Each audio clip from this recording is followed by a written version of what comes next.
break my first rule of future proof. And that's typically we don't let speakers talk about sort of who they are, what they've done, and sort of pitch their book. But I think we need to level set here today. So Bethany, can you share with people a little bit about who you are, what you've done, and where you're going? Yes. Hi, everyone. My name is Bethany Bongiorno. I am the co-founder and CEO of a company called Humane, which I founded with my husband, Imran.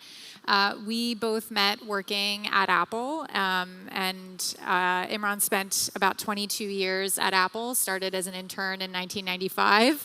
He can tell you a little more about that. And I spent about 8 years at Apple, 8.5, and I led the iPad 1.0 project. So I was brought on board to lead the iPad initiative and shipped iPad along with Imran and many other people, and that began my career in consumer electronics and consumer products.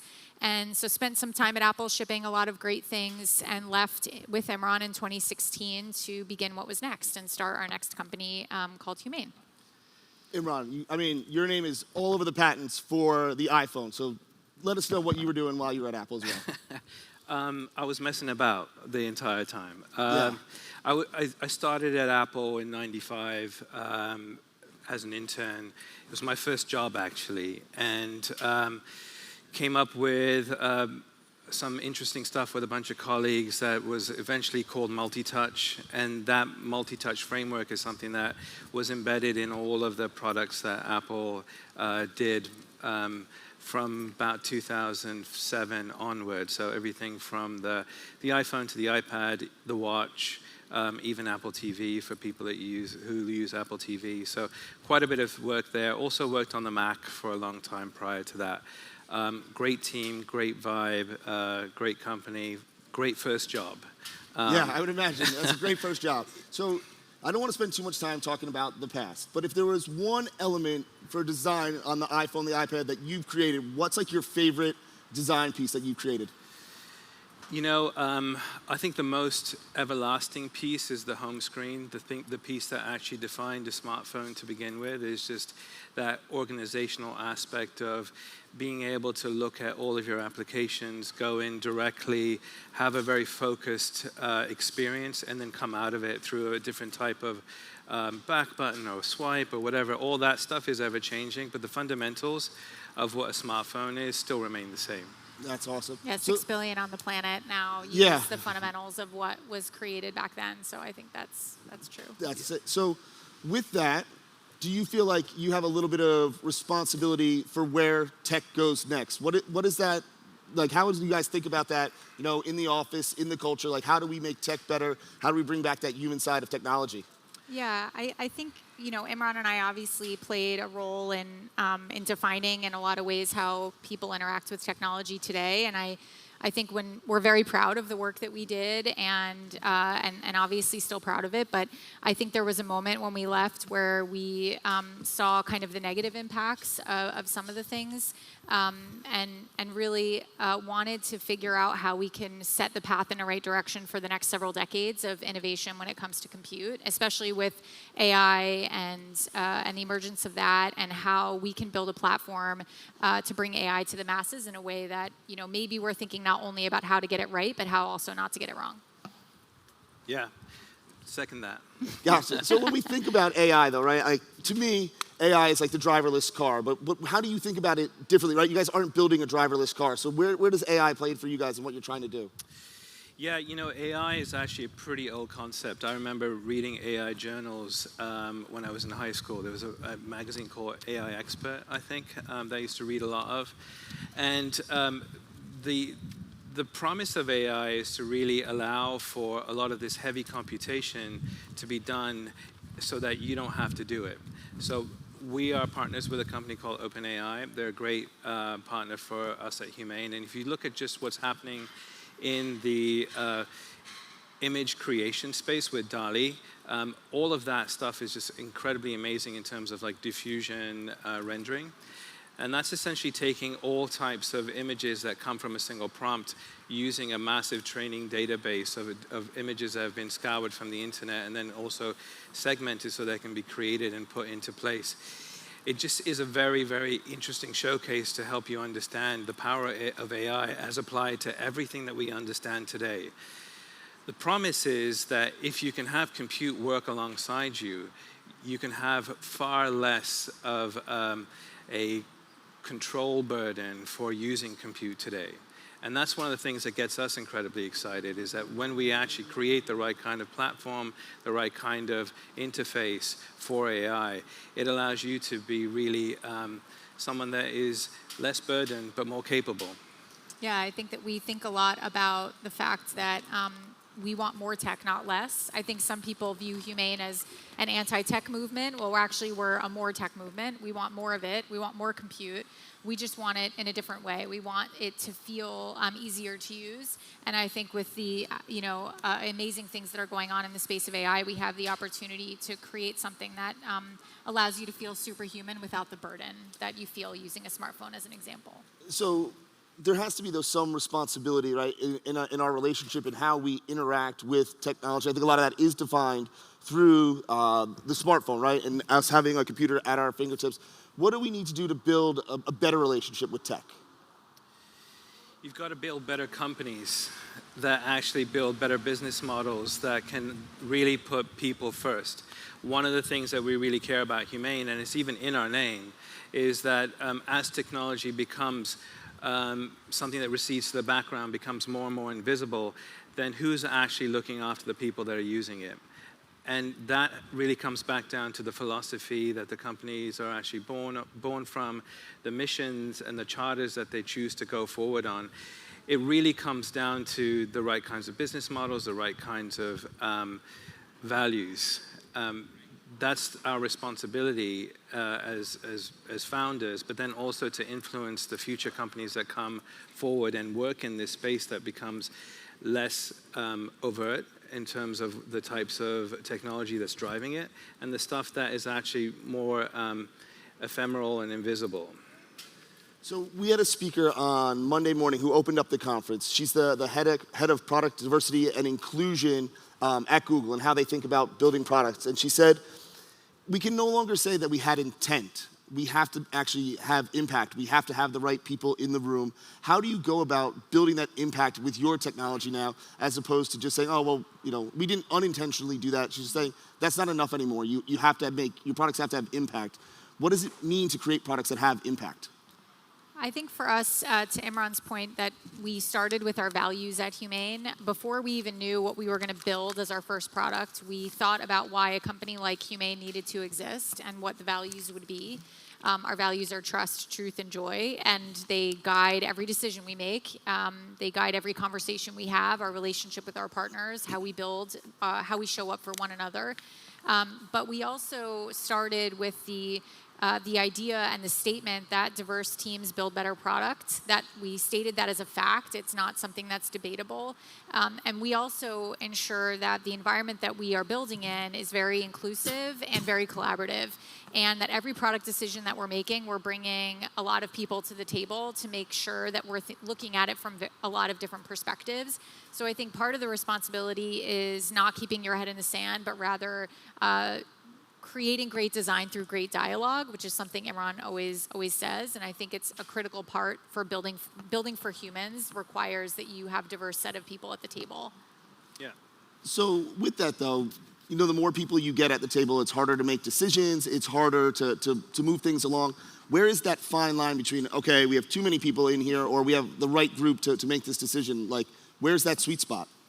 Well, I have to say that I always tell people that we are not designed by committee, and that's important. We come from, the era of Steve Jobs at Apple, where ultimately he was very inclusive. He was a very inclusive leader that wanted to hear everyone's opinions, but he would make the final decision after hearing everyone's point of view. And I always tell people, like, Imran is the final decision maker when it comes to vision. That's important that a team has that.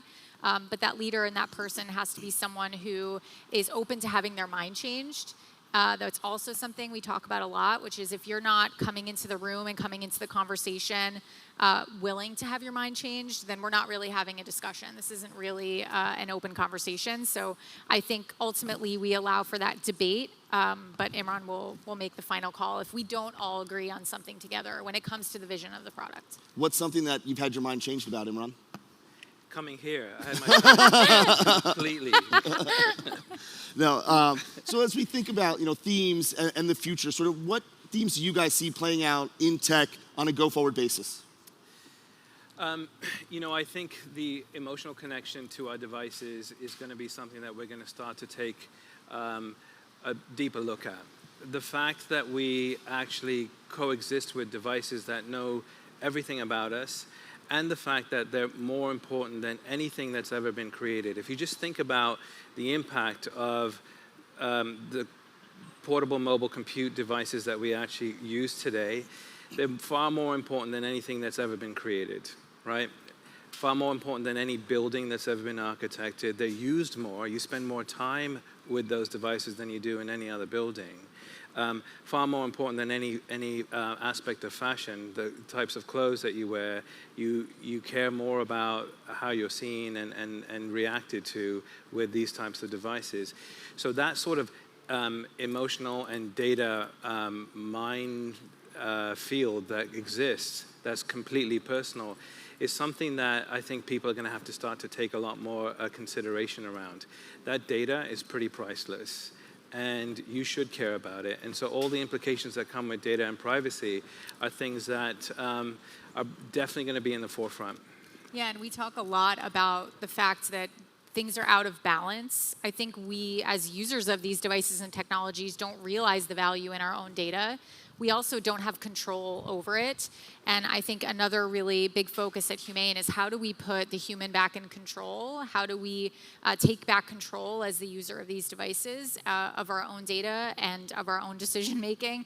And a lot of that comes back to transparency and trust, and how do we build that with our customers, but also how we allow them to be the ones driving the devices and their data versus them driving the human. I think personally, we undervalue our data because we don't see it, right? We just sort of, no, I don't want to opt into that, or I opt into that because you want to get, a discount code or whatever it might be. Like, is it because we don't see our data and the only time it matters is if we get hacked or something like that? Like, how do we get people to care about their data? Yeah, I think really helping people understand transparently where all their data is and all the interrelationships that get created when you make a decision like the one you're talking about. A lot of that comes from transparency. Transparency for your products is very, very important. For your data is very important. And transparency as a company to actually gain the trust moving forward is also really, really important.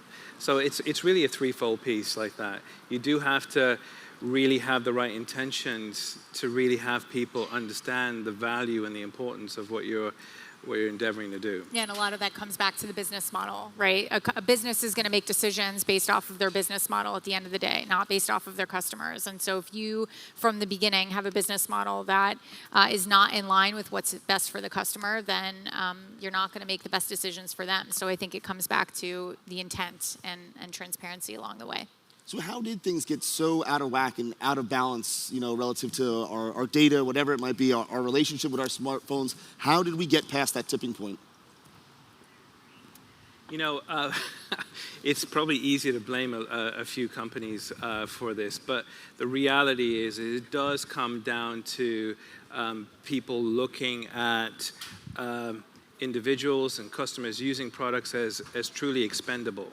And you just can't do that anymore, right? When you've got massive install bases like 6 billion strong, or just for the smartphone alone, and some of these services and social media platforms have about a half or a quarter of that. What really needs to happen is people need to be educated to understand how to really advocate for themselves, and to really come forward and say, don't really appreciate all of this clandestine information that's just being traveled and shared amongst other people, and then I'm really just being treated as a cog in the wheel that's mining for this information that's being sold, right? Money and the wrong kinds of business models created that, and then I think if you just look at new types of business models that can be leveraged using things like these emerging technologies that you're talking about here at the conference, there's a lot of new business models that follow as well. but they have to really be built around the right kinds of intentions. To say that when you've got an aware group of 6 billion strong, more than half the planet, if they truly understand the value of their own data, the value of their own presence, and the value of their own compute, there's a massive, massive market that can be created around that. And I think we, from the beginning, even at Humane, talked about why Humane needed to exist as a company was because we felt that a tech company that not only prioritized innovation and building ambitious and audacious things, at the same time as prioritizing people, and meaning the people internally at Humane, the partners that we build with, our manufacturing partners, our development partners, if we had this ethos that you could have both. You could have an environment that was really aggressive and when it comes to innovation, but also prioritizing their people. And I think that is the basis of Humane. But I think that also aligns with how we view the business models and taking care of our customers and putting people first when it comes to the experience. Absolutely. So, Imran, you just mentioned emerging technologies. Are you guys looking at stuff like the metaverse, blockchain as like playing out in what you're doing? Are these things that we should be afraid of? Sort of, how do you guys look at these kind of, sort of foreign concepts a little bit to some people? Yeah, there's a lot of technologies that are in vogue or just fashionable right now. I think some of the ones that you mentioned, we'll probably see those diminish very quickly. There's a few like NFTs that are just really flashes in the pan. And What? I literally just got my first NFT like 2 months ago. I hope you got it cheap. I was free. It is something that's not uncommon. I think for you to really be pushing the boundaries, you have to try a bunch of things. And what really comes out of that are the salient pieces of value that are things like blockchain. This is a mechanism that really allows for that kind of very secure ledger, if you will, is a foundation of deeper technology. So we're looking at a bunch of things at Humane that I think we'll be happy to talk about in the next year, but we're also leveraging some aspects of what's going on out there right now that will probably just essentially simmer down to their core essential pieces, less hype, more about what the actual value proposition is. So if you're not putting stock in NFTs, what do you think then, real quickly, of like digital currencies and things like that? Do those have real staying power? Is there real value in those in your mind? Yeah, absolutely. I think crypto as an idea is incredibly strong. I think we're going to see it really go through lots of tumbles and turns before we really see something that is a true commodity that we can all really just kind of bank around. There's a lot of players in the game right now, I believe, but we're seeing that some are actually stronger than others at the moment. But yeah, eventually I think the concept of a digital currency it has to be something that becomes something that's part of our life. So Bethany, you're the CEO, you're leading this company. How do you step into a role like that, sort of ensure that, as you said before, that you're there for Imran, you're there for your employees, but you're still driving things forward? Like, what does it take to be a leader to get those things done? I think, for one, Imran and I represent a really good balance. We both have very different perspectives, very different approaches. I tell people we're like this Venn diagram that doesn't really overlap very much, which I think is important because we both have areas that we excel in and we're experts in, and we respect one another and trust one another to be running those things independently. But we come together on really big decisions around the company, obviously long-term strategy. And I think that yin and yang is really critical. And also, I think it also sets the tone for our business in the fact that we believe that it's through that dialogue that him and I have that we'll end up in a better place. If I have an idea for something, it's through conversation with Imran that I feel the idea gets refined to the point that it's even better than when I started. And I think we try to mimic that across the company, that we think that pairing of people and minds is really important. And I think the other really big theme at Humane is growth and learning, and we talk about that a lot. I think Imran and I are going to be learning until we die. That's just how we view things. We're very much a growth mindset company, and you need to be when you're doing things that have never been done before and you're pushing the boundaries of new things. We don't believe in the fact that there are people who are experts, right? We're all constantly in a state of growth.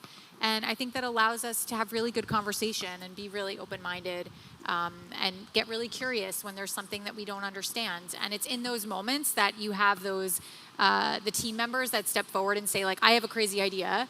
And sometimes those crazy ideas are the ones that end up solving the problem. And it's because people feel comfortable in that state of learning and growth. And so I think that's what we're trying to do. Obviously, this is new for us too. This is our first time as founders. And we expect Humane to outlive us, hopefully. And that's the goal here, is to build a company that is a place where we can build and others can build forever. But I think making it really be known that growth and learning are part of the process is important, even for him and I as leaders. So then how do you leave work at work and, be Bethany and Imran at the end of the day? Oh, we don't. But I think that, Is that just founder life, though? Well, I think it's partially founder life, but also Imran and I don't know anything different. We met working at Apple together, and in the beginning he used to drive me crazy, and he still does at certain moments. But I think that's all we know. All we know is that state of building together. And we have a daughter. She's 15, and so she's probably the one who's the arbiter of hey, you guys talk about work too much. I think she's the one who's constantly like, no work talk at dinner, which is great. We have that balance. But yeah, I think it's just part of who we are. It's like our state of mind. Yeah, it just works. Just works. Yeah. Yeah. That's great. So we're almost out of time here, ironically. But, Imran, we have to talk a little bit about design. Like, what are the critical elements that we need to think about as a brand in our design, or advisors need to think about when they're building their logo or their brand or their sort of design and touch with their clients? Like, what are the key elements that matter the most in design of anything? I think the key thing is to always think about where it ends up at the end of the day. Who's going to be using it? Who's really going to be looking at it? And how are people interpreting it? There's different aspects of all of that when it comes to design. Brand design, experience design, product design, all of those aspects. If you just really look at where it ends up and then work your way back, it's probably the most valuable thing that you could ever do, versus have a notion and then try to force it upon people. Really put yourself in people's shoes, have that empathy, have that compassion to truly understand why you're doing something to begin with. Where do you draw your inspiration from outside of the tech world, and how does that impact your design? So for me, I spend a lot of time in philosophy and spirituality. I think that allows me to slow down time, so to speak, and really try to truly understand in layers of depth that I wouldn't get if I was just really a passenger on this journey. And that moment for me is really critical in terms of how I'm able to process and develop empathy and really understand, like I just was sharing with you, is really truly understand in orders of magnitude that are greater than just really being able to design for a problem, but design for a solution and design for impact. I always say that Imran, the magic of his work is that he builds things that just humans instinctively know how to use. Whether you're a child or a grandparent, you pick it up and you just know what to do. So slide to unlock on the home screen is like a great example. When his daughter was, I don't know, a baby, several months old, he was working on slide to unlock and kind of tried to put it in front of her to see, like, is it just instinctual? Do you just know what to do? And I think a lot of that comes from the spirituality and philosophy of just what connects us as humans, what makes us all alike, and having that compassion and empathy, I think, leads to building things that feel very human at the end of the day. So Ollie's the reason we have Swipe to Unlock? Pretty much. That's amazing. That's amazing. So we have just about a minute left. So outside of what you're building, what's the one thing in technology that you're most excited to see come to life? You go first. You take that. I mean, Humane. I'm excited to bring the power of AI to the masses. I think that we're just at the beginning. We're ending this 15-year cycle of the smartphone, and that's exciting to me. I'm excited to move on. I'm ready to have something that's more powerful. I'm ready to to be able to leverage AI in a way that I think we've only dreamt about in the past. And it feels very much like the beginning of the iPhone days, where we're kind of like at the beginning of something really big, that the ripple effects of it are going to be pretty powerful. So I'm looking forward to something new. I'm looking forward to how it's going to change the industry, what kind of businesses it's going to create, what kind of industries are going to be spawned from it. Like, I think that's the thing that I feel like I'm just getting started, and that's what excites me. That's amazing. So Imran, for you, what happened last night with Spurs? Come on. You know, that's just the Spurs. It's part and parcel of being a supporter for the underdog. Yeah, right? I wish you had told me before I moved to London not to get involved with that squad. But Yeah. I want to thank Bethany and Imran for their time today. They did me a huge favor of coming down here. So please give them a nice big round of applause.